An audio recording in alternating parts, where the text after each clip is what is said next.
La herse qui fermait jadis la forteresse a disparu. Les deux portes anciennes ouvrent sur le vestibule du rez-de-chaussée. Elles sont couvertes, chose que les anciens Crétois n'auraient jamais imaginée, de consignes pour lutter contre le Covid.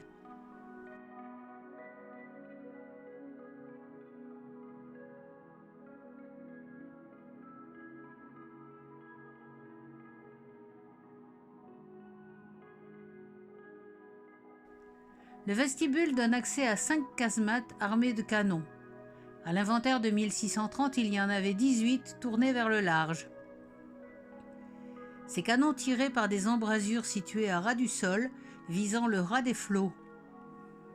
À l'intérieur, la visibilité était limitée, les puits de lumière percés dans les voûtes étant les seules sources de lumière du rez-de-chaussée. Et les explosions produisaient une épaisse fumée qui s'accumulait et asphyxiait autant qu'elle aveuglait. Certaines salles servaient d'entrepôt où l'on conservait boulets de canon de tailles diverses et caisses de poudre, et évidemment de la nourriture.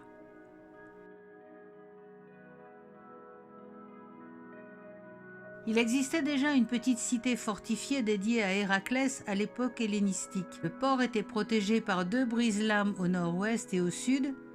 À la pointe du brise-lame ouest, il existait une tour de balise. Pendant la seconde période byzantine, une tour appelée Castellum Communis fut érigée sur les récifs à la place de la balise, face au vieux port. C'est cette tour que les Vénitiens, arrivés en 1211 à la suite de la 4e croisade, agrandirent et renforcèrent.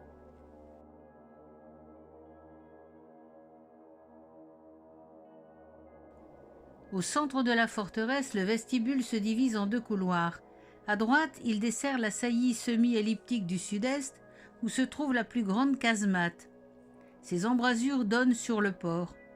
Ces défenses d'arrière-garde étaient l'ultime recours au cas où des navires ennemis auraient réussi à pénétrer dans l'enceinte des murailles. À gauche, le couloir conduit au bastion du nord-est. Sur la droite de ce couloir s'ouvrent 3 salles voûtées qui servaient de prison au temps des Ottomans. On y enferma et, semble-t-il, on y tortura de nombreux résistants crétois pendant cette période. Tout au bout de ce couloir s'ouvre la porte qui servait à l'approvisionnement de la forteresse par les galions. Les planchers de bois étaient posés sur des corbeaux, saillies de pierre servant de support pour pallier sans doute aux variations du niveau de la mer. On aperçoit aussi des lignes de corbeaux sur les murs très hauts qui soutenaient sans doute des mezzanines. La forteresse a rouvert au public en 2016, après de grandes restaurations et mises en sécurité. Mais l'accès aux parties hautes du chemin de ronde n'est pas encore restauré. Aujourd'hui, les couloirs abritent un musée des fortifications et de l'histoire militaire d'Héraclion. On y apprend ainsi que le Castellum Communis des Byzantins subit 2 tremblements de terre en 1303 et 1508 et les attaques des pillards arabes. Mais il fut reconstruit chaque fois et résista jusqu'à l'arrivée de la poudre à canon en Europe au XVe siècle. En 1523, les Vénitiens le détruisirent pour construire ce qui allait devenir la forteresse moderne, conçue selon le système défensif des bastions et incluant les nouvelles fortifications de la ville. Les rochers sur lesquels était construite la vieille tour n'étaient pas assez larges pour accueillir les fondations de la nouvelle construction.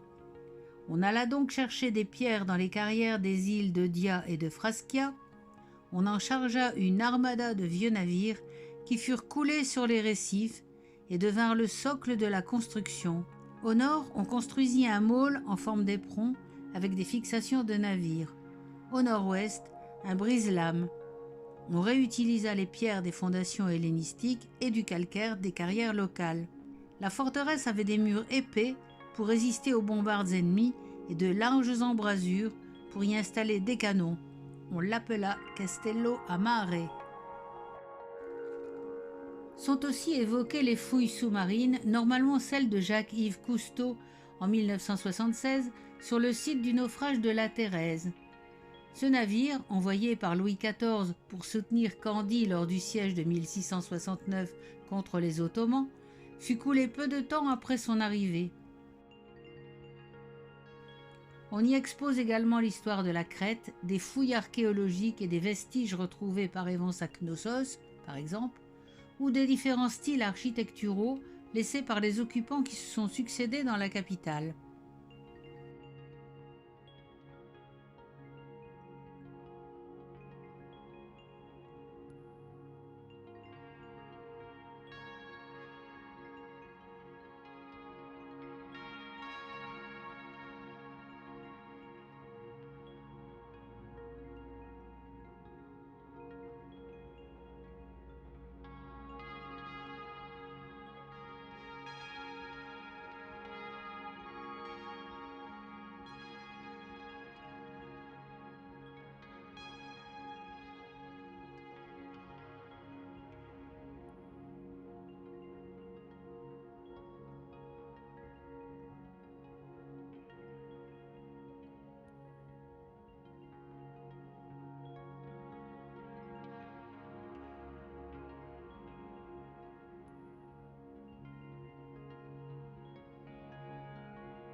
Au premier étage se trouvaient les quartiers des officiers et des soldats, un moulin à vent, un four à pain, une citerne et une chapelle.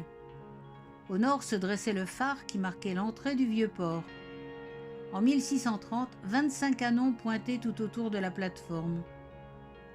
Le parapet qui borde le chemin de ronde est couronné de créneaux appelés merlons et qui sont de style typiquement ottoman.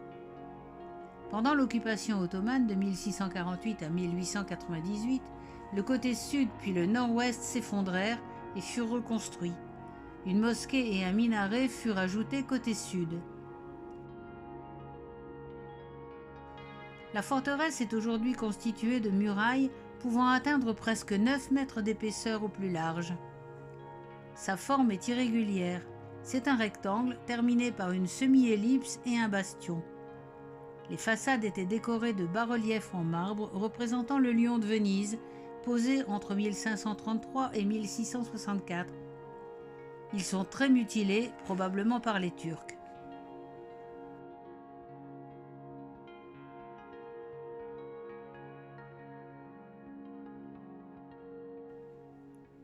Au temps préhistorique, Héraclion n'avait pas de port à proprement parler. Les criques du sud de l'île de Dia servaient d'abri sûr pour les bateaux de la ville. On y a d'ailleurs retrouvé nombre d'épaves et d'objets, ainsi que les vestiges de brise-lames. Le port actuel semble s'être développé à l'époque des Grecs, du IVe au IIe siècle avant Jésus-Christ. Il a alors servi de centre important pour le commerce en Méditerranée orientale. C'est sans doute de cette époque que datent les premières fortifications. Les deux brise-lames ont été construits en étendant les formations rocheuses naturelles au nord et à l'est du bassin.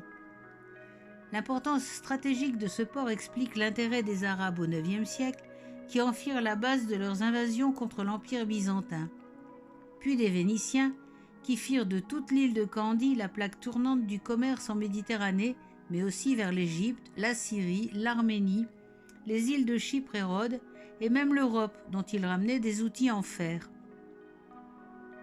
La croissance fut telle qu'au XVIIe siècle, le port pouvait abriter 50 galères. Aujourd'hui, le port n'est plus qu'un port de pêche. Les arsenaux, les citernes, les chantiers navals, les murailles ont été en partie démolis ou détruits par des tremblements de terre.